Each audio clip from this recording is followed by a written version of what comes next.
All right.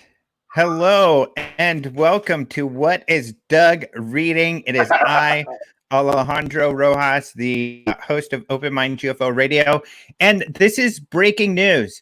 So, some of you, this is really funny. Well, let me introduce Doug first, and then I want to tell you about this because this is kind of, you'll like this. But this is Douglas Smythe, the famous, at least in my mind, Douglas Smythe. Infamous. Yeah. And Doug runs phoenixshaving.com, and you're like a mad scientist, I explained, because you are in a lab creating scents and soaps and stuff. Yeah. Which is pretty fun. But anyways, we're buddies. We've been buddies for a while. You might have seen him at if you're at the UFO Congress as a vendor, or if you saw us at Alien Con, we're usually, instead of working our booth, goofing around and making jokes and getting yelled at by our significant others who are having to do all the work. Yeah, our overlords. Yes, our overlords. And so Doug is usually sending me these pictures about when he's at the gym, and he's usually reading really weird, crazy stuff. So we'll be talking about the weird, crazy stuff on a weekly basis that he has, and just kind of goofing around. But I want to do this announcement and talk to you about this real quick, if that's okay. Yeah, go for it. And then I want to hear from you. Sure. And we'll hear a lot from you. So, because I like hearing from you. But I relaunched Open Mind UFO Radio. And so if you are a listener, you might have gotten, here's how I did it. I did it really weird and kind of funny. I didn't announce this at all. People didn't know. Sneaky. But so they should have gotten the latest episode in there. They're getting it right now because the podcast, I switched services, and Apple finally just did everything it had to do. So now everybody are starting to get the uploads, and they'll just hear me like, so a funny thing happened out of nowhere, and be like, what the hell? This sounds like Alejandro. So this is going to be fun. I'm doing some weird. Inspired by you, a king of guerrilla marketing. You know, I mean, that's how I was born and raised. I grew up in a rock and roll band, and that's the only form of advertising we had access to at the time, you know? Yep. So let's get to know you. So sorry about that going off. So, Doug, so tell us about Phoenix Shaving. Phoenix Shaving. Oh, Lord.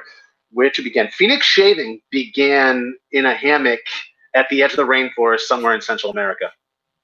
This is true. I've lived in Costa Rica for about 4 years. It's the first 2 years, at least, began in a hammock on a beach somewhere down there. And during that time, I was getting bit by sand fleas around twilight every day. And they'd only be out for about 10 minutes to 20 minutes. But in that time, they would look for me and tear me apart. And so I needed some type of after bite type solution.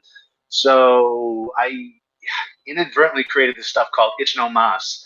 And I would use it. And it was so effective. I had locals and tourists, everyone knocking on my tent flap to see if they could get their hands on some too. And I said to myself, if I ever make it back to the United States, I will market this. I will sell this. I will ship this down to Central America and sell it. And I did exactly that. And it kind of blew up from there. And eventually I made my way back to the United States, where I began with my girlfriend, a male grooming company called phoenixshaving.com. And we do everything from deodorants, shaving soaps, artisan shaving soaps, aftershaves, colognes, EDPs, beard care, and most importantly, traditional safety razors. Are you there, Alejandro? I am. Okay. Yeah, you were hiding on me. Listening. I'm taking notes. And so we're trying to bring people's focus from the cartridge razors, these crappy cartridge razors, back to traditional forms of shaving, which are actually about shaving and a good shave, as opposed to a quick and easy shave by cartridge razors, which were never ever invented with you in mind, the user, the end user. They were invented for profit, only because back in 1971, Gillette was running out of its patents for its double-edged blades, so they needed to come up with something new, and that's where the cartridge razors came in, the multi-blades. So they went from a multi-million-dollar company overnight to a multi-billion-dollar company. And they actually were still selling, parallel to the cartridge razors, their old blades too, but they were dulling them down, getting people to switch over to the cartridge razors. So there's a whole conspiracy around this. So that right there, you get my attention. And so, I mean, that's pretty much our mission, is to, let people know there's a better way. There's a better way. And I There's a use better way. products, if you can tell, except for look at all this stubble. Yeah, what's going on? That's because I haven't shaved in a couple days. Okay, there you go. Yeah, I know, right? Look at me. This is my quarantine beard. You've heard the hockey beards. This is what I'm doing right now. Yeah. But Your I still razor doesn't shave. work very good. No, I still shave. You gotta, when you have a beard, if you want to do it right, you still got to shape it, Otherwise, you have a neck beard, and that's not good for anybody involved. Yeah. So this one is a Doug introduction, and a lot of people, of course, are commenting. Well, I should say a lot of people, but people are commenting. We don't have a lot of people in here yet. Well, we've got actually quite a few. Are commenting on the hat. And I got to say, we have traveled together, even to Mexico, and Doug wears the hat everywhere. People love the hat.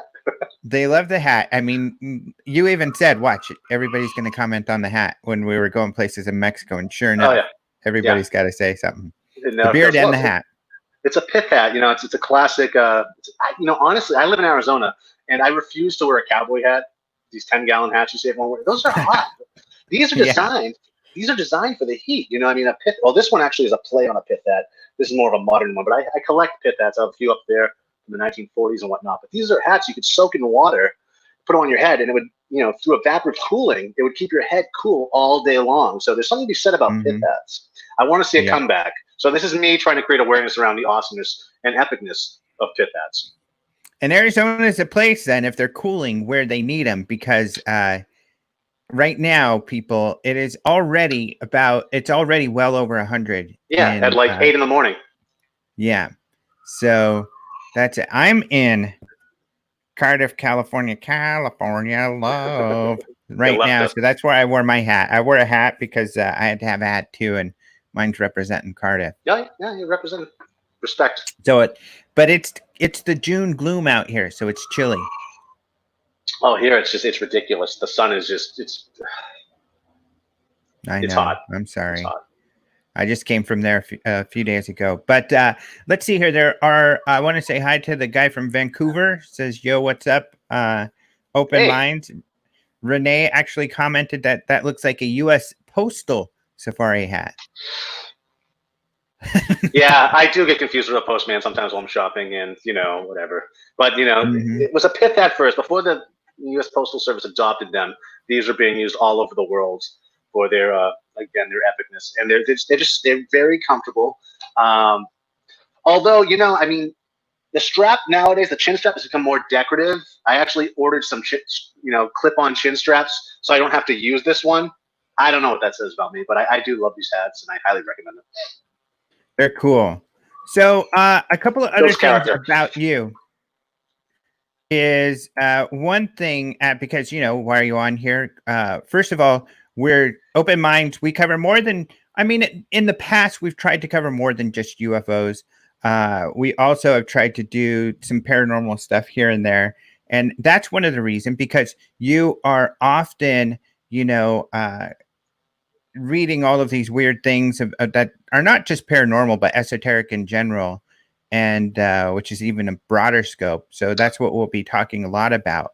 But it also influences your art. So I want to take people, and you can maybe guide me, but I'm going to share your website here so people can see some of your art. Yeah, which is really cool. Oh, yeah. There we go. So, here's you in a boat in the desert. There's actually a story behind that one. See, a lot of what we've done with Phoenix Shaving is we've created a universe around it with different characters and storylines. In fact, a lot of our sales pages turn into small novellas. If that isn't redundant. Where with a sci-fi leaning, and I and Fran are kind of the main characters throughout these stories. But we have a cult following where people really love, the continuation of these stories and the saga that we've built and the different characters coming and going. So a lot of times on the labels, you'll find little Easter eggs or hidden messages or whatnot. One of our unofficial mottos is we're more than just shaving. And we are. I ideally would like a comic book or a TV series to follow what we do here.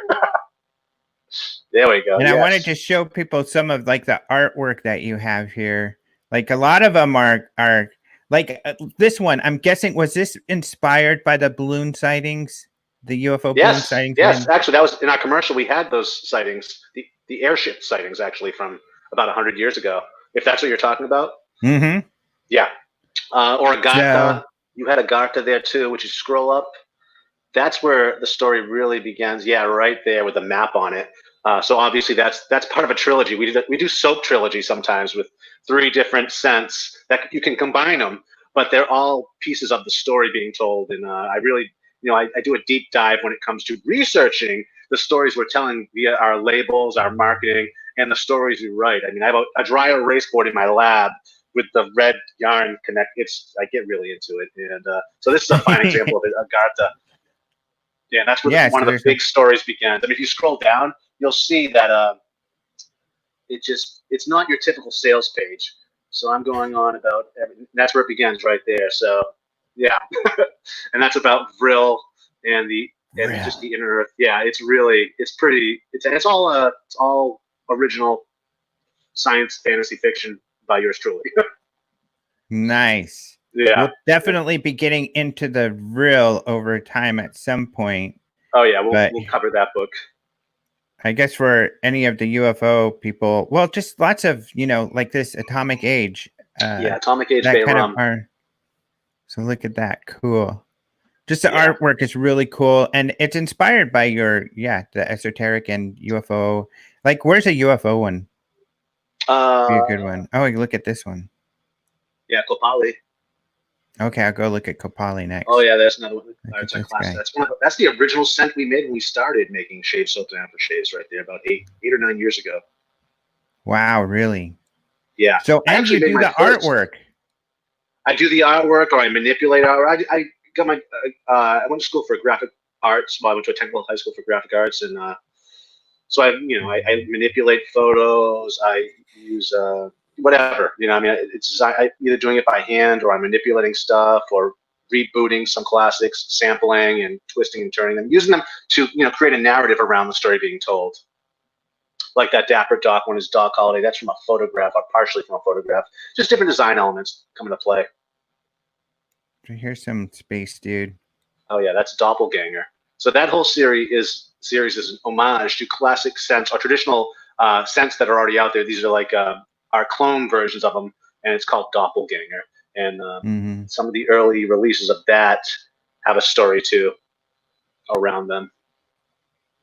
Here's a guy that's, on point with what this show will be covering.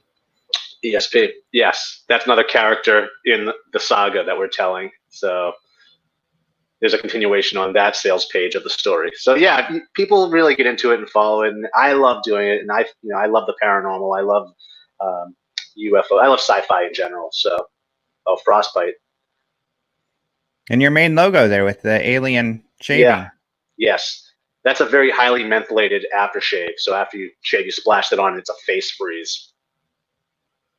So we'll talk about, like, every week we'll talk about too. If you have a new product out or whatever, and oh yeah, cool, about the story and stuff. I love that because it's a lot of fun. Yeah, so I wanted people to kind of see your site and your artwork and get a taste of it, and they can follow you. What's that? High Jump 47 right there. So that's Admiral Byrd on the label right there. So if any of you who are familiar with the Agartha story, that's our boy right there, Admiral Byrd. There he is. Sorry. I don't often scroll and look at these like in the way you're doing it, so it's pretty cool. Yeah, no, you're nerding out on it. I know. I can geek out on this stuff for a while. And the thing is, our followers, our fans of the brand are really into it too. They can geek out more than I can. Like, I'll meet them at meetups, in-person conferences and whatnot, and they'll be talking about the most minute detail that I may have mentioned like on a podcast once, for a few seconds, but they know it better than me half the time. Or Organism 46B right there. Anyone familiar with Lake Vostok in Antarctica knows all about Organism 46B. And there's another story there that is part of the saga. But yeah, you can really get lost in it. If you buy the aftershave, you can smell just like Organism 46B. Yes, which oddly enough is like a Grand Marnier liqueur. And this one is even in memory of Art Bell. Yes, that was like right around the time when he just passed, and that's a real sad story. But yeah.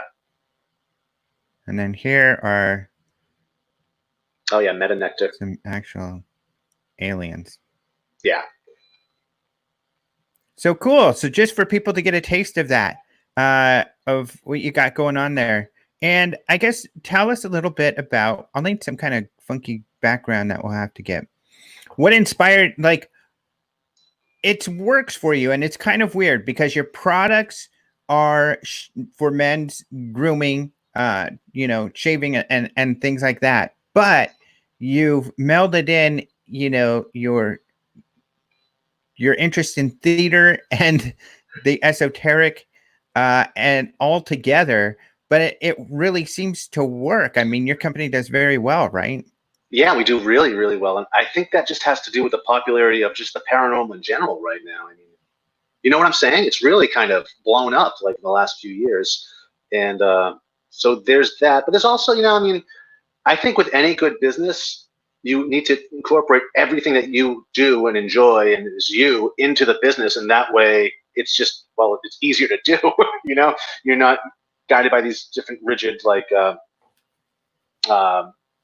I don't know where I'm going with that, but I just poured all of my interests into the business, and it never feels like I'm working. I guess is what you can say at the end of the day. It's more organic in that regard. Mm-hmm. Which is fun. Yeah. In fact, I would definitely say I'm kind of inspired by it right now because in the past, with Open Minds, I was working for someone. Right. And when I do that, I feel like obligated to make sure I'm on point and I'm doing things in a way that they may feel is professional, or trying to please them and what their sensibilities or what their ideas may be. But Yeah. it's a lot more fun. Essentially, I'm the website's down. I'm trying to get it back up. I was sent the file, so luckily I'll have control of the website and everything to keep it going. But now I feel more like that. Let's make it more organic and do what feels right, which I really like. In fact, some people might have noticed I've been more blunt, or at least open about my ideas. Just because with the Open Minds, especially, we have a niche of very credible UFO stuff. Mm-hmm.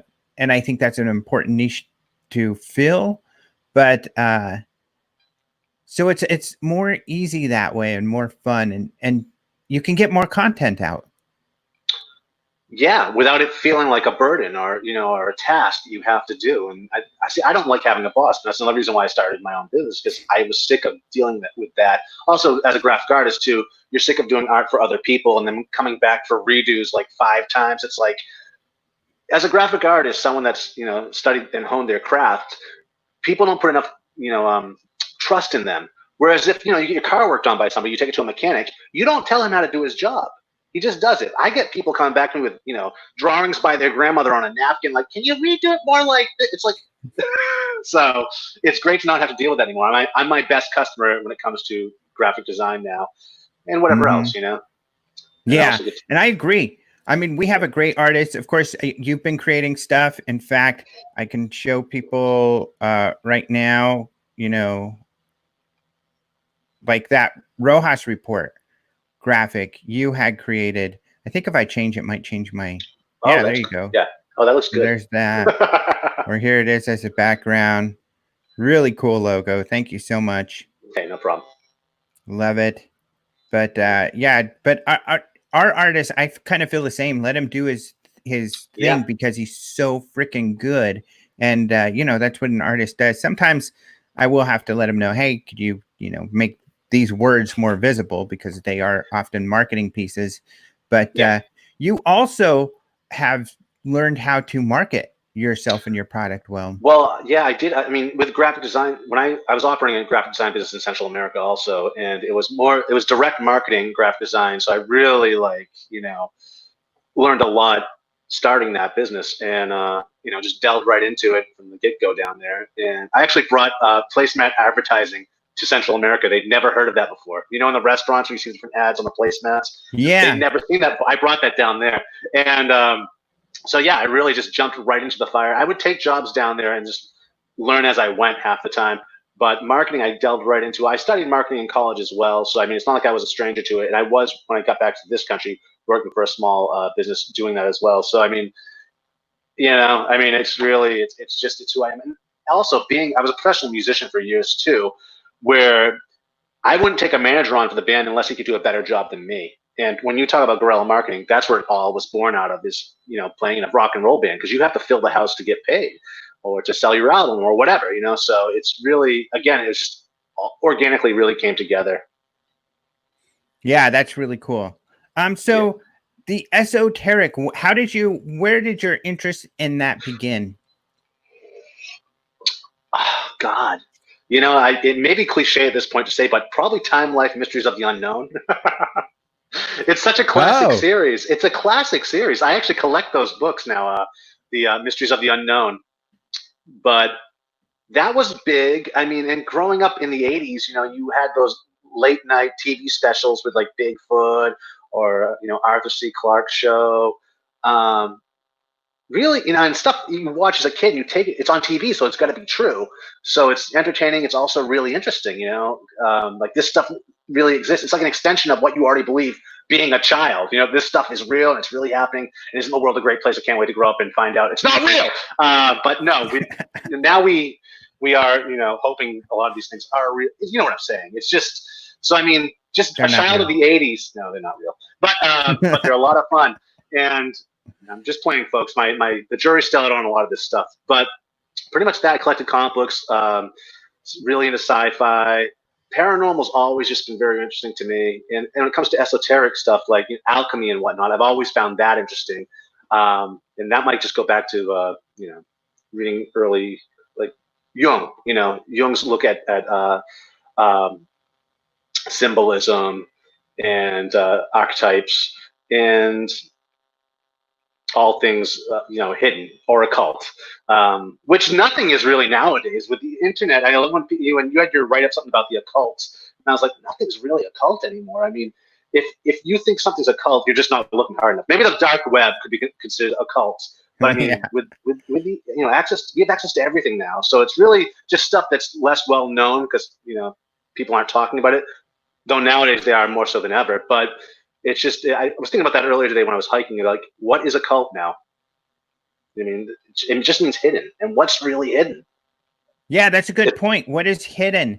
Not much is really hidden. And I like thinking about words and their meanings, and, using them properly, but also recognizing when we don't use them properly, like you're talking about. So I think you make a good point there, that there's not really much occult anymore, because you can just go there and join a Facebook group, and it's not like you have to go get your secret ring or whatever anymore.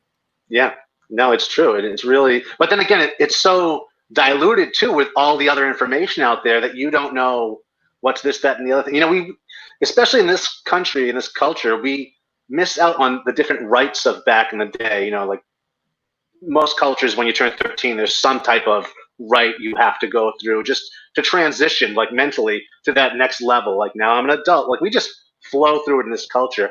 And I think that's part that the internet takes away a little bit of the magic and the initiation process. Like, you could really, it's like the iPod. Kids are listening to thousands of different tracks on their iPod nowadays. And that's awesome that they have access to all this. However, when we were growing up, you bought that one album with your paperboy money, and you would hang with that one album until you could afford to buy another one. By the time you bought the next one, you could like hum every guitar solo on that album. Like, you knew it inside and out. You would, sit in the rocking chair, look at the liner notes and whatnot. You're not doing that with the iPods and all this information thrown at you. And I think it's the same thing with esoteric and occult knowledge and all this stuff. You can find out there if you look, but it's not the same. It's lost a little bit of its soul, I think. Yeah, it's because you're right, because it's not esoteric. It used to be hard to come by. Now, but that's kind of why we started this show too, because you do find material that is a little bit more hard to come by, it seems. Yeah, I even do that with my perfuming. Like, as an after, I buy books, ancient books or old books on perfuming that were, even apothecary books in other languages, in French, and I'll have them translated if I can't read it, just to find what they were doing back in the day.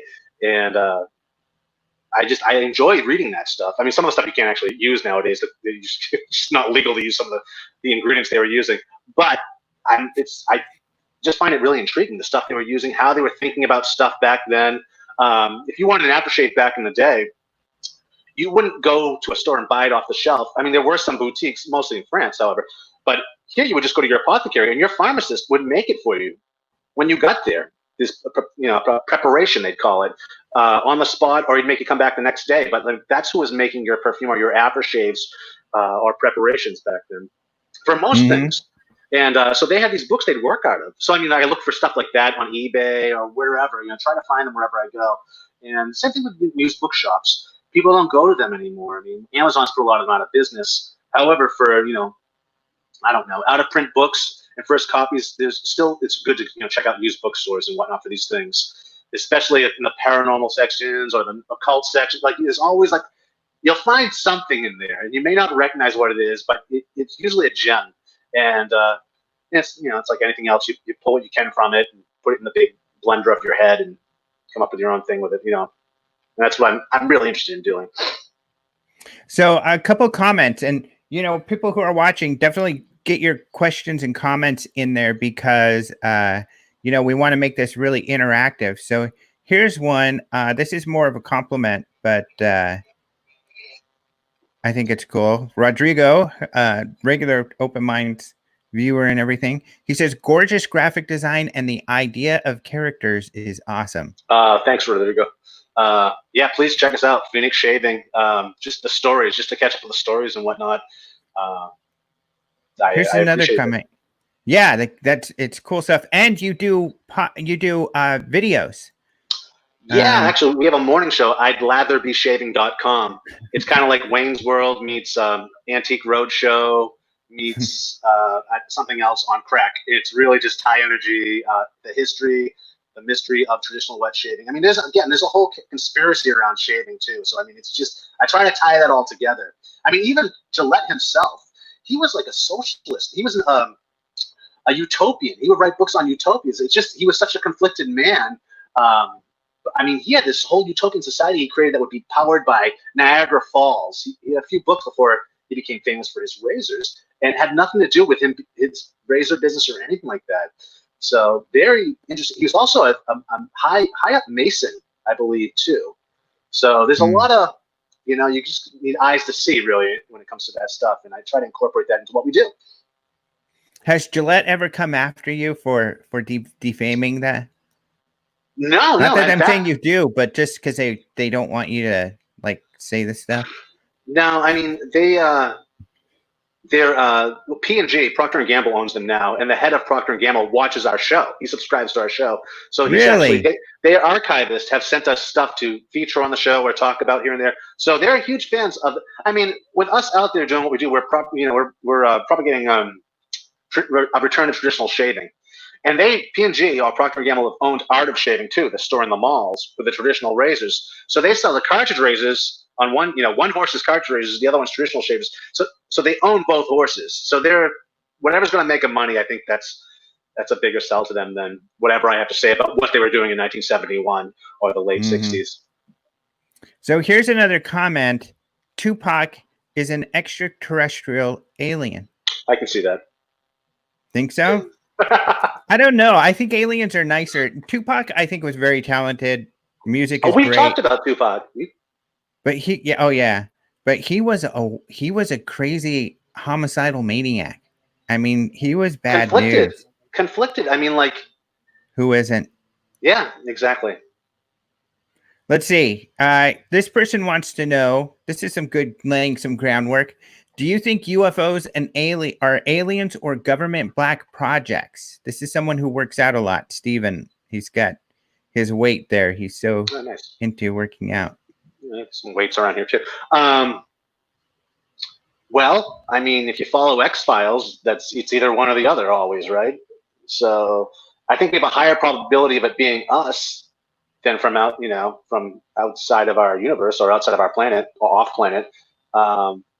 So I lean towards black ops or whatnot, but I'm open to everything. Okay, UFOs, could be. they could be coming from our own planet, as far as we know, as well. You know, I mean, we don't know what goes on underwater either. So much we don't know. Yeah. Got a lot of questions coming in now. A couple more. So let's see.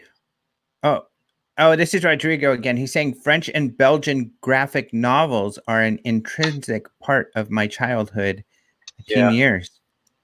Yeah. Are those that? I'm Tell us about what those consist of. They're French graphic novel for me makes it think like it's something risque. There's definitely elements of that because it's all born out of like the pulp fiction genre, and there was always that that sexy element to it because you're selling to teenage boys. So you'll have like risque stuff, like National Lampoon. You know, remember the covers of National Lampoon and what was inside of that? Very similar, but that comes again out of the pulp fiction genre. Well, it's all born around the same time. Like Richard Sharp Shaver. I mean, he was the one originally writing about the inner earth back in the day. And I mean, what a more fitting name for someone for me to be into. I mean, Richard Sharp Shaver. That was his real name? Yeah. Yeah. And he pretty much started the pulp genre. Oh, wow. Yeah. So let's see. Another one. This guy, Gun Creep, he says, for me, UFOs are extraterrestrial for sure. But he goes on to say he saw red orbs flying first up from the ground and make a 90-degree turn and then continue its way horizontally. That's interesting. Yeah, I mean, I've seen stuff. I've had experiences myself too that at the end of the day, I just can't explain what they are or what they were. But I can't just suddenly. I can't leap. I can't get to that next level of saying what it is or what it isn't. You know. Well, I think that was going to be my next question. Have you had your own UFO sightings, and if you can explain maybe the best one? Well, I've had something more along the lines of like a missing 411 type story, you know, where I was in the rainforest in Central America. I'd been hanging out with friends around the fire on the beach, and we were drinking. So I got up to use the bathroom in the jungle. So I'm leaving the beach to go to the edge of the jungle, and while I'm in there doing my thing, so I look forward. I look in front of me, and it's just jungle. It's an expansion of jungle in front of me, and then cliff walls. And something was running at me. Like this force was coming at me. I could hear it rustling through, yes, exactly, rustling through the flora, and then stop right before it, like probably a couple feet out from me. And I kind of just went back a little, and that was it. I don't know what that was, but I felt like something was running at me, like my size. And again, I had a few beers in me, but this really happened, and it didn't go away. It's always been in the back of my head, and I've tried to explain it, like maybe it was an iguana running at me, something low to the ground that I couldn't see, and then it saw me and stopped. But the thing is, this was at night. Now, iguanas aren't really active then, but I mean, that's the wildlife that I knew to be in that area. So I don't, unless there's something else, and there's always something else. But my head went there. Like I felt something was running at me and stopped. So that really, again, unexplained. I could jump to a million different, theories on what that could be, but I can only go with the information I have and what I experienced. And my second one is also in Central America, where I saw a UFO, but it really came. I was hanging out on the patio above the beach with some friends, again, probably drinking. But something out of the corner of my eye, I saw shoot off into the night sky. And that could have been something. I don't know what that was, but I mean, it could. I tried to talk myself into thinking it was a firefly that just came, right across my vision and off out into the night sky. But I don't know. I don't know what it was, but I did see. I saw something. I just don't know what it was. And it could be easily explained, or maybe not. I don't know. Mm-hmm. But it left me with that feeling. That like you get that excitement and it's addictive, and you want it to be something. Yeah, I think that's what a lot of people feel, especially when they don't know. And when you don't know, it's kind of an investment to even say that, to even kind of let yourself think, I don't really know what that was. And I think that investment is something that causes people, because there's a psychological effect. When you invest in something, you're more committed to it, which is often why cults or other things will want this upfront investment that's usually large, because the larger it is, it means you just took a leap and you're going to kind of subconsciously defend that that decision that you made, which is why people get in cults and stuff like that. But there is this, and the reason I say that is because when people invest in something being unknown, often it's hard when you're like, you know, for someone like me who's seen a gajillion UFO videos to say, well, actually what you saw was this. Right. It's people are going to say, no way, you know, and it's where otherwise they wouldn't do that because they have kind of this investment in that. For sure. I mean, you'll see that across the board. I mean, even scientists, once they've come up with their theory, it's hard to persuade them because it's become their identity. It's like growing up in a certain religion, that becomes your identity. You have to defend that, because if you don't have that, who are you? So I feel like that, and with cults especially, well, cults, it's mostly the jumpsuits. If you have a jumpsuit, you're going to get me. Sucker for jumpsuits. Really? Lost? I mean, come on, the others, those were hot. So are you kind of saying like NASA's a cult? I have a NASA jumpsuit. I do too. I have like 3 of them. Yeah, so I don't know. Maybe you're right, because I do feel a little cultish about my obsession with NASA. I mean, we're joking about this, but there is a fashion element to cults. I mean, there's a button, there's sneakers everyone agrees on wearing. I mean, there's always like, it really shapes you. You know, I mean, they're working on your identity, or they tell you can only wear certain colors. Like, I mean, they really like, it's purely psychological. I mean, we're not as sophisticated as we think we are.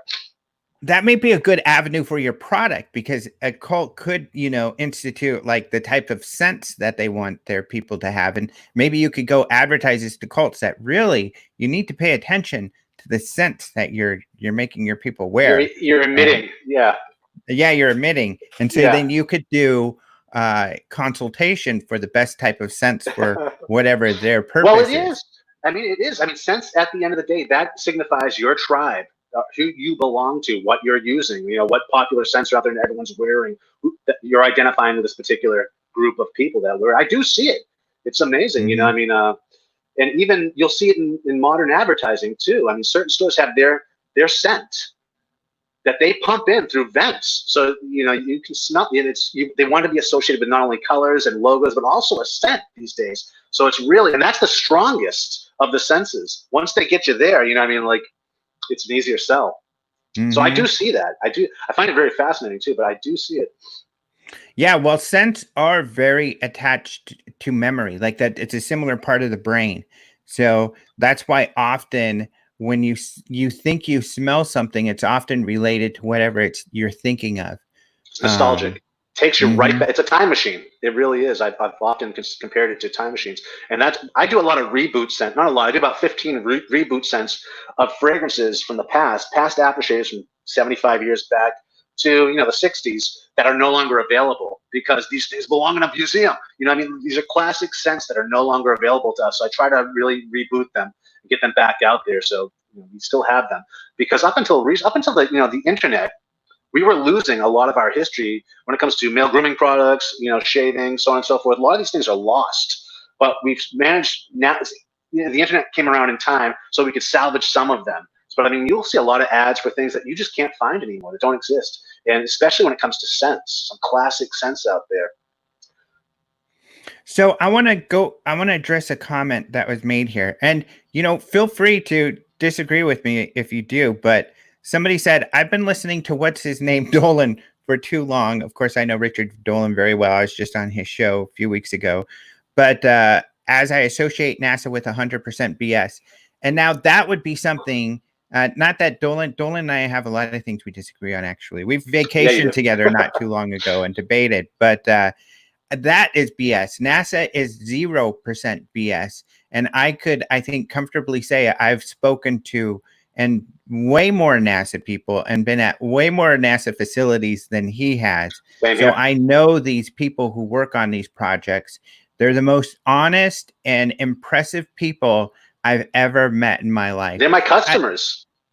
NASA people? We have a lot of NASA people. Yeah, buy from us. Oh yeah. Oh yeah. Cool. But probably because you have so many space themes. It's exactly what it is. Yeah. Graphics. And I try to use real science whenever I'm writing stuff too. So they really appreciate it. You know, it's cool. You know. Really so I want to go on the record. and I always love to say, the NASA conspiracies are, I'm sorry, they're pretty much BS. I mean, uh, certainly there are some times where they may not comment on something because they don't know what it is, but that's what I would do too. Don't comment until you know what it is. But It's typically they're able to figure out what it is, or they just don't care because yeah, it's not something as mysterious as other people might think. But it's yeah, NASA's incredible. conspiracies. Just we as humans, our minds are automatically go to conspiracy all the time. And I love a good conspiracy too, but I think it's just too easy, and it's because there are a lot of unknowns with certain organizations and whatnot, and they're not thinking about it we're going to think about it. I think they're doing better with that now. Like, will this be misconstrued into something that it isn't? Will that work for us if it is? I mean, like they're weighing on all these different things, but a lot of times, a cigar is just a cigar. Somebody is actually disagreeing with my Tupac comments. I thought that's the first time I've expressed my Tupac ideas in public, but he was a crazy person. He was an absolute crazy person. He caused a lot of people to die.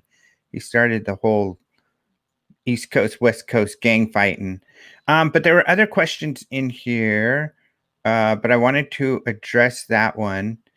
This is a great question. This is Rodrigo again, but I love this question because, and it'll be interesting to see your perspective. And I'll let you answer first. Do you guys want the UFO mystery solved, or do you enjoy the mystery? That's a great question. I love it. That's a really good question. And I think we probably should have an answer for this, but part of what drives us is the fact that it is unsolved. It is a mystery. I mean, that's keeps you going.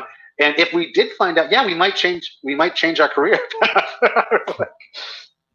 I kind of feel like, because I do understand the reason why you asked this question, because I think it's an important question, and I've asked it before of people.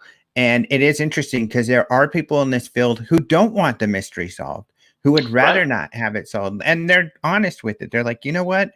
It's too fun searching for the answers. My perspective is different. I have a more NASA-like perspective, which is science-based, which is I would love for the answers. I would love for the mystery to be solved. The issue is I'm a little bit agnostic in that it's difficult to find the answer. Maybe we won't ever have all the answers to these mysteries, but I would love an answer.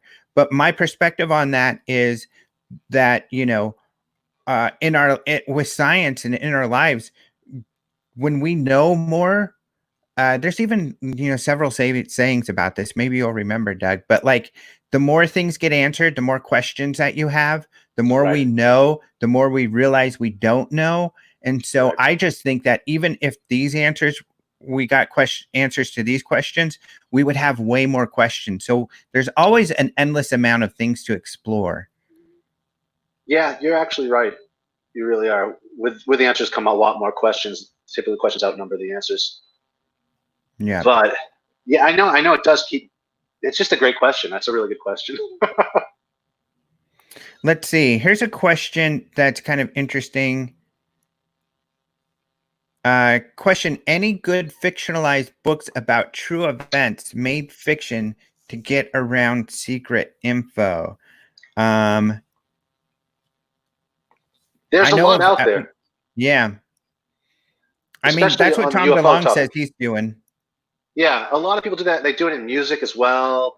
I mean, typically, that's a great way to get information out there without having to, defend it as much as you would as if you were saying it, creating a character around it. Trying to think of the author. It's a woman author. She's been doing that with 9/11 for the last few years. She has a whole story. Supposedly, she's an insider in the government, giving her all this information. She wrote some book. I can't think of her name escapes me right now, but that's the most recent person that I know of doing it. I think I have the first book in the series. The thing is, everyone writes a book nowadays. So it's like, I'll read a first book and someone like, I don't know if I want to go back down that road again with this author because everyone's a writer now. And it really, I don't think the quality was there, but I think it's a really good, it's a good tactic, So have you written a book? No, you're going to. I'm going. We don't talk about it though. Oh, playing it close to the vest. Yeah. I'm the same way. I've got a couple I'm working on that I haven't talked about publicly, When Yeah. people ask, I've kind of talked. I've had But so many things stolen, so many different ideas stolen and taken, and and just so I'm not going that way with this. This is a really original idea, I think. So I like it. I know it. I know the secret. yeah. That is a good one. So let's see. There were some other comments here. Of course, I want disclosure now. Oh, Mark, he's defending his NASA stuff.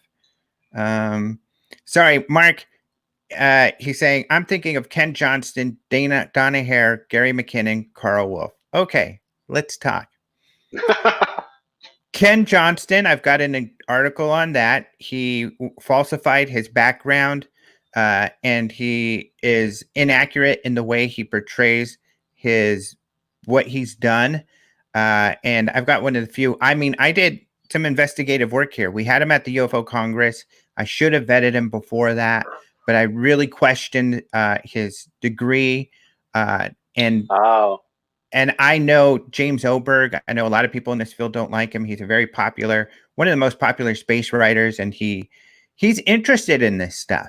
That's why he worked so hard to debunk it, but Right. credibly, kind of like I do in a way. But he did a lot of work. So he's not an astronaut, even though he wears his astronaut suit that he bought all the time. It's kind of like mine or yours. We have jumpsuits ourselves. He did do some electronic work that he was contracted to do on the Apollo. But he's not even a doctor at all. It was total lie. I shouldn't say lie. I don't know. I don't know how else to describe it. Misrepresentation. And then you lose credibility. Like, don't ever go there if you don't have to, because that can be used against you eventually. And it wrecks it for everybody trying to get this information out there. Donna Hare, I don't know a lot about. At least I haven't done a deep dive into her background and everything. I know who she is. She was one of the Stephen Greer witnesses that said she saw some pictures.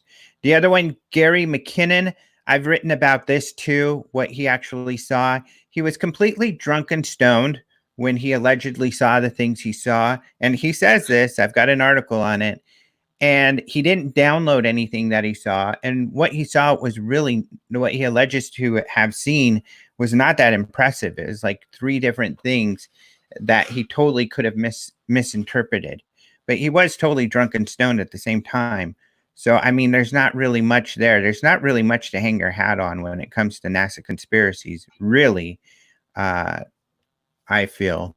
So, yeah, he wasn't the head of a department, Ken Johnston. He was a volunteer at a NASA museum, and his job was when he got they would get requests from high schools. Hey, could you get us a picture of this? Hey, could you get us a picture of that? And so he would go to the pictures that were of a public database and share those pictures. And I've done it. There's a lot to, you can definitely go and find a lot of information about this. So it's very well documented that this was his background. He didn't have the access to the type of pictures he kind of purports. So sorry. So someone said, they'd like to ask Travis Taylor. Okay. Here's a question for you. Rodrigo coming in with another good one. How excited are both of you about the upcoming adaptation of Isaac Asimov's TV series? So you know about this. Tell us about it. I just know it's up and coming. He's one of my favorite sci-fi authors of all time. I mean, it's really, so I'm looking forward to it. That's all I have. I'm still trying to catch up on Picard. Oh, Picard's really good. I love that's Picard. Like one of those things though. I started watching it, but I'm not one of those people that can sit still while I'm watching something. But certain shows I have to be able to do that. So I'm just not there yet. I really need to take that in. And I started watching. I was like, no, I can't do this yet. It's got the conditions have to be perfect. And but it was great to see him. Jean-Luc Picard. And but it's made me feel old at the same time. Yeah, he looks so old. It's ridiculous. He's an old man now. I know, he really is. It's almost sad. It's bittersweet. I watching. So I was like, I gotta set time aside to do that, on a weekend or something. That just really binge it into it. But Yeah, there's a lot of great shows coming out now, which is good and bad. Because typically, what I find is the shows that I absolutely love last about 2 seasons, and then the status quo, and it's back to something, something crappy. Yeah. People of Earth. So People of Earth is a fine example of that. People What of an Earth was awesome show. People of Earth was really good. It only lasted a couple seasons, which is such a 2. bummer. But another one that we really liked. If you guys haven't seen this, what is it? Lodge 49? Lodge 49. Write It in. Yeah, was we wanted to start a so writing good. campaign. Write in and get them to bring this back. Lodge 49 is such a great show, and it eases you into it. You're not sure the first couple of episodes, and all of a sudden it's gotcha, and it's so good. So Yeah, good. especially for people in this field. I highly, highly recommend. Doug was the one who told us about Lodge 49. We did. We watched the first couple episodes, kind of slow, and we're like, what are you talking about? But then you really get caught and you see what's going on. Yeah. Lodge 49, it's on Hulu. People, you really got to watch it. Unfortunately, only 2 seasons, but it was really good. And the main character was he was the son of a famous actor, Kurt but it's Russell. Kurt Russell. yeah, Kurt Russell's son, and I've never seen this guy in Wyatt. anything else. Wyatt. Yeah. I He haven't is either. really good. He's really good. So I hope and pray that it will be a writing campaign will happen and they'll bring it back. But it stinks that you even have to go there nowadays. It's just the industry with Netflix and everything else. They're just feeding people this stuff, But I mean, like, if it doesn't get the ratings up front, they pull the funding and you're back at watching Adam Sandler crap or whatever it is. But it's something that just they dumb us down and we eat it up. And I think there's just so much out there that some of these things that are a little more obscure need a little more time to be found. And, that's the whole thing with cult classics is that they typically need more time to find their audience. And Right. 2 seasons just isn't enough. And Right. so then they die on the vine, which is so unfortunate. And it's a trade-off too. They ask a little more from the viewer. Typically, Yeah. most people watch TV like this. Yeah. No, I'm right. You're checking your phone while You're right. So if you turn away from quality shows, you're going to miss some stuff. And so the networks know this. So they're going to put their money behind, or their sponsors are going to put the money behind the shows that you can do this and watch the show at the same time. Just mindless crap. Where some of these shows, like People of Earth, I mean, the humor. I hate shows where they have to explain the humor to you. It's like, it's insulting, some of these shows out there, or just the bathroom humor. They just go for the low-hanging fruit in regards to comedy. And we have enough of that crap. We don't need any more of it, but we eat it up. Shows like Lodge 49, People of Earth, like there's a sophistication there and really good humor and ensemble work that you don't see in a lot of these like quick action, shaky cam, shows that are popular. Some of these shows that last season after season, it blows my mind, Mm-hmm.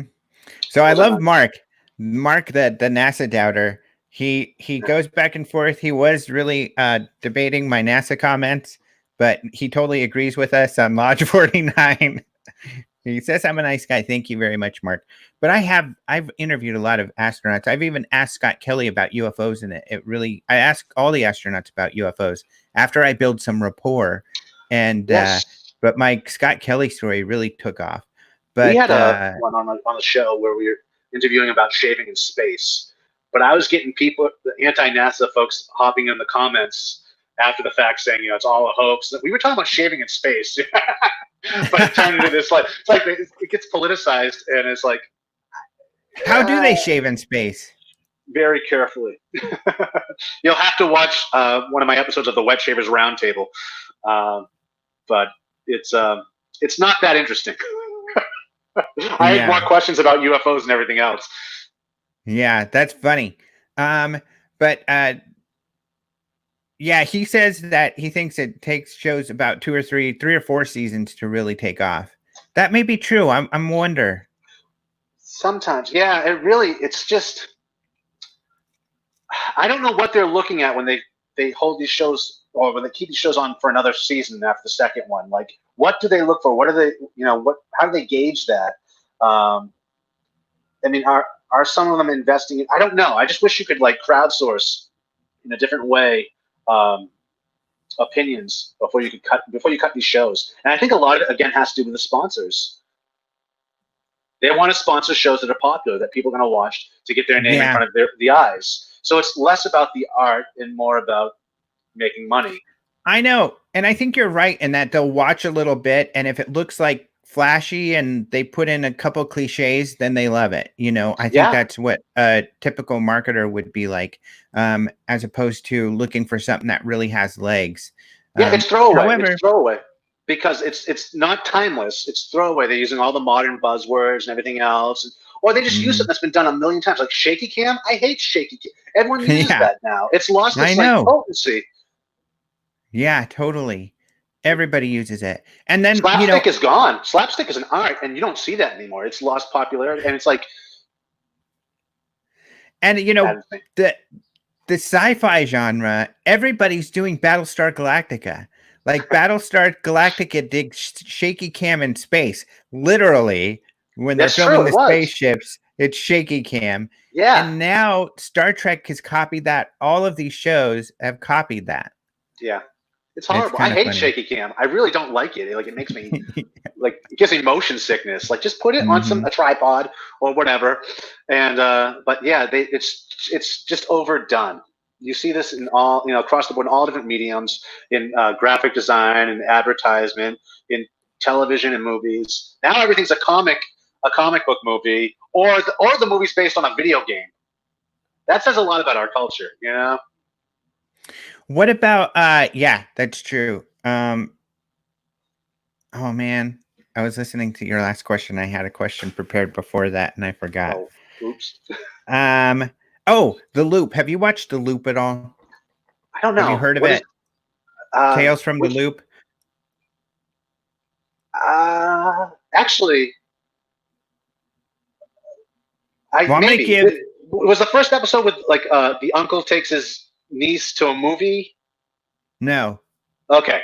Is it like the Twilight Zone? Is it kind of? Or so it's kind of a mix between maybe Twilight Zone and Eureka, that show Eureka, because it's kind of the same concept as Eureka in that it's this town. That wasn't Eureka. What's that? I was thinking of Fringe, but Eureka's the one with the guy who lives in that town with his daughter. Okay, yes. That's old. Wow, that's a really old one. Yeah, so Tales from the Loop is like that. They're based off of these Swedish artists' paintings that are really cool, where they're kind of 70s paintings, like 70s scene, but then there'll be like something super high tech in it. Like there's a famous one is there's a cop car by an overpass, and it's a 70s cop car, and there's this broken down giant like robot that is kind of broken down and crashed onto the overpass. So this is the kind of thing. It's just weird because it's super high tech stuff with just normal people walking around and being blasé about it. And that's what the show is like. But I think it's a great idea. I love those pieces of art, but the show is so incredibly slow. I would that's homework for anybody watching. Come join us next week and tell us what you think about Tales from the Loop. It's actually Tales from the Loop. I said it wrong. I'll be watching it as well. It's on Hulu. Okay. So Mark's going to check that out for us too and see what he thinks. So yeah, and Mark was a big fan of the X-Files, which I know you were too. I have the figurines, baby. You do. And me and David Duchovny were like that. He said, "Nice hat." Even David Duchovny likes the hat. At Alien Con? Yeah. Yeah, look, I have this. My honey got this for me. One of the UFO Congress mouse pads with David Duchovny's signature on it. Oh, nice. To Alejandro. And apparently this says David Duchovny. So that's pretty cool. She paid a lot of money to get that. Yeah, signature. I bet. They make their money. It's worth it. But the Aliens Cons were fun. In fact, let's wrap up this episode. We'll talk about Alien Con because we were doing that and they were a lot of fun. Alien Con is no longer, though. That's essentially how we met, right? That is. Yeah, we met probably at the pinnacle of Alien Con success. And then that was the biggest. Yeah, it did. I don't know what happened there, but I mean, it just petered out, and now it's History Con. Yeah. Which is kind of Not like that it Alien was. Con anyways, because, I mean, that's Yeah. all they do now. I hate that there's a history channel and they're playing Ancient Aliens on it and all this. It's like, people, Do you wish it was actual disturbing. history?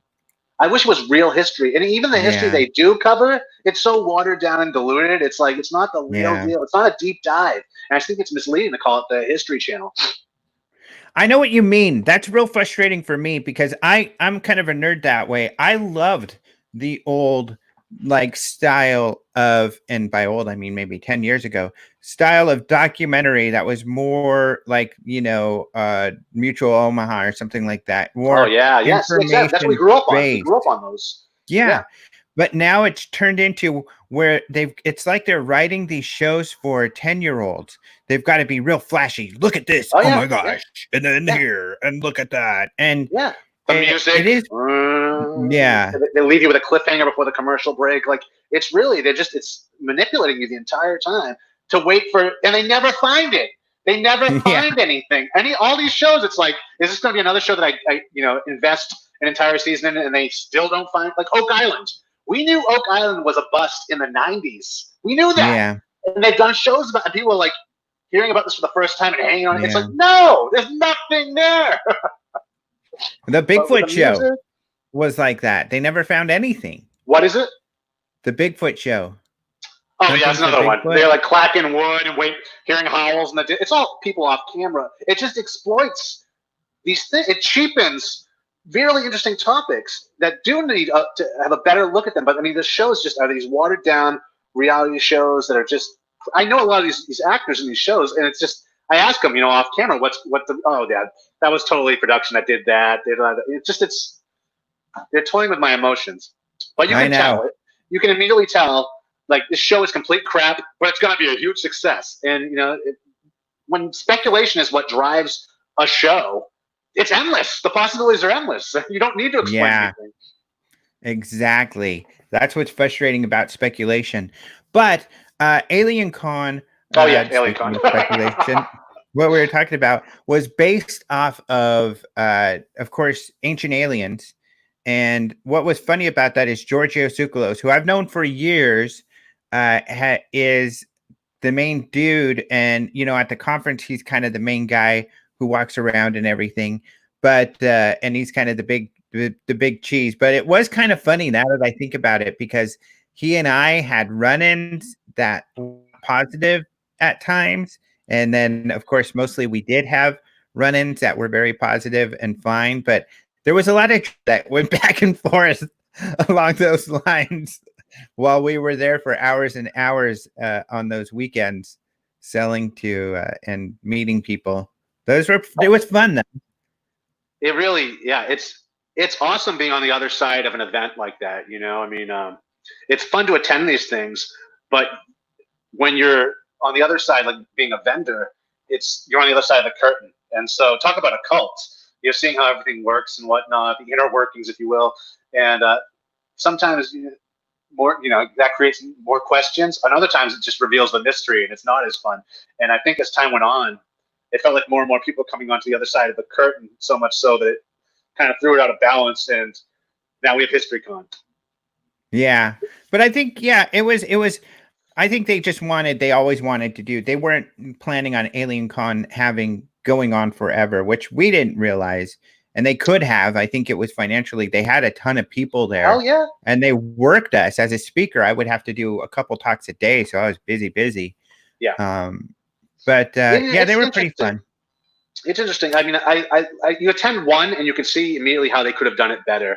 And I don't know if they were learning from these lessons, but I mean, as an attendee, a lot of these conferences have speakers overlapping times. So you're standing in line to get into one talk where the other talk that you want to go to is happening right now as you're standing in line. I mean, like, I really wish they could do something differently with the timing, or maybe while you're waiting in line, have monitors where you can see what's going on in other rooms, maybe, or a crowd favorite is you can watch that while you're waiting in line, just to get your money's worth. Because I always find like I'm running around trying to, I have to really like weigh it out. Which one do I want to see? Do I want to see Linda or do I want to see Giorgio?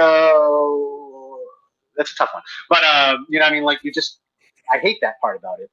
Yeah, But that's why at the UFO Congress we never have more speaker than one speaker at a time, I because love it. I love it. I also like to do that because I get speakers that have something cool, and we try to get someone that you've never heard of before.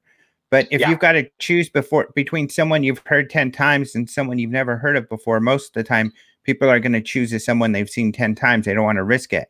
So we exactly. force you got to watch this new person. Yeah, And the only reason I've got this new person here is because I think you're going to love them. yeah, And then often people do. And then that becomes, you can't do that. You can't explore and find new people if you're pitting them up against, the big timers. I mean, who's not going to go see Giorgio at Alien Con versus whatever else is going on?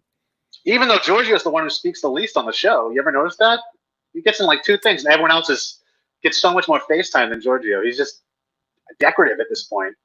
He's become a character. He's become a caricature of himself, and that's no disrespect towards him at all. It's just something I'm observing. Mm-hmm. But with that Now, said, do you think go ahead. that the Congress has actually, with that attitude that you have, broken some names out there for the first time? Like really began Oh, some of these yeah. guys? Yeah. No, I think that our conference is known for that. That Right. every year we break people into the field. Yeah. One that really comes to mind often is Robert Schroeder, who talks about the science of multiple dimensions and how UFOs fit into that. He's a real timid, Right. quiet guy, and I gamble because I had him on the podcast, and I thought he was really interesting. So I took the gamble. Then he comes to the conference and he's really quiet, and he's like, I don't know. I don't really have much experience doing talks. And I'm like, oh, great. I Yeah. just rolled the dice on you. But people loved him, and everybody started having him. Ryan Sprague, who does a great podcast, we him for the first time at the Congress. There's a lot of people where we broke that, got them into and we love it. That's what's great about the Congress, is that every year we kind of, in a way, we were before To the Stars really kind of setting the stage for the year of ufology, kind of bringing new stuff out that would get more people more information. That's interesting. And I love the idea of the multidimensional theory. I mean, if talk about solving the mystery, if you can give yourself over to accepting multidimensional theory, everything's explained. Yeah. Paranormal, ghosts, aliens, it's all explained away with multidimensional theory. But there might be something to that. And that's why I think we have to be careful when everybody settles on it's got to be aliens. The people in the chat right now are talking about the Giorgio memes, but the whole it's got to be aliens type of thing, because there are other possibilities. There are the possibility of people from the future. We got a great scientist one of my last podcast before my hiatus was a great scientist talking about the science around why he sees a very real possibility it's people from the future. And remember I had a sci-fi idea about that about a year ago. I was telling you about, remember, saying it's us visiting us. It's all possible. I mean, like, they're also talking in the chat about unidentified, and I gotta agree. Of course, I'm friends with some of the guys on the show. I was supposed to be on the show this season, but because of the pandemic, it got cut short. However, here's the thing about unidentified. I really was afraid, because it was on the History Channel, that it wasn't going to be a serious show. But the production team is great, and unidentified is a really good show. I haven't seen it. Oh, you haven't? The To the Stars based. Oh, you got to see it. I know. It's a History Channel, and they did a good job on it. But the other thing I really, really love is National Geographic, because the new leader of National Geographic a couple years ago really took a hard stand, and she's like, we're not going to go this trend of this reality show stuff. We're not going to cheese stuff up for people. We're sticking to the hard science. We're sticking to the higher brow, stuff. And they really have stuck to that. So National Geographic is like the last bastion, I think, of serious brainy TV. Although I do got to say, I think they did a great job with Unidentified, and I'm excited there's going to be a second season. Travis Taylor, by the way, go. No, back to the trend, though. I mean, you see that with all these different networks. Even the Travel Channel is now like the Paranormal Channel. Have you noticed that? They have like one show after another. It's like taking over. Completely. I And get so, calls on a regular basis. Yeah, we're working on a paranormal show on the Travel Channel, and they're yeah. totally different people. And my friends, Ben Hansen had a show on the Travel Channel, and now he's working on some other one. Chuck Zukowski, another friend of mine, had Oh, a yeah. season of a show on Travel Channel, and that's over. Yeah, they're doing all kinds of Travel Channel paranormal stuff. Yeah. History Channel. Travis, It really inspired a lot of other networks. yeah, yep. So a couple of other questions in the chat. Somebody brought up Bryce Zabel. I did an interview with him yesterday, a live stream for Den of Geek. So check that out on the Den of Geek YouTube page. I think we also streamed it to their Facebook. Somebody else mentioned Travis Taylor. Travis Taylor is a scientist in the Skinwalker show. He's done other shows. He's not a paranormal guy. In fact, we had him at the Scientific Coalition for a UAP research conference a couple years ago, and he's not really into UFOs or anything. So it was interesting to see him in there. And in fact, I had a promotional interview with him prior to the Skinwalker television show where he didn't know anything of the background. In fact, he told me I was wrong about my facts with the background of To the Stars. And it's like, do you know who you're talking to? I mean, I work closely with those guys, so I know the background. But so he was totally wrong on all of that. He even talked crap about the earlier investigations hard. But he is a smart guy, and he's extremely entertaining. I got to say that. His ego is humongous, but he's really entertaining, this Travis Taylor guy. He's pretty funny. Great to watch if you ever see him anywhere doing a talk. He is really fun. So other comments is thank you. Someone said I did great on the Kardashians. I guess they saw me on that. But otherwise, closing remarks. Well, I think next week we'll actually talk about books. Yeah. So this was kind of just BSing to get to know you. This is a great, fun introduction. But next time we will need you to tell us what you're reading. Yes, and I plan on doing so, folks. Books, magazines, my current read of the week, and fun stuff. Always interesting, I think, anyways. And I hope that you guys find them interesting as well.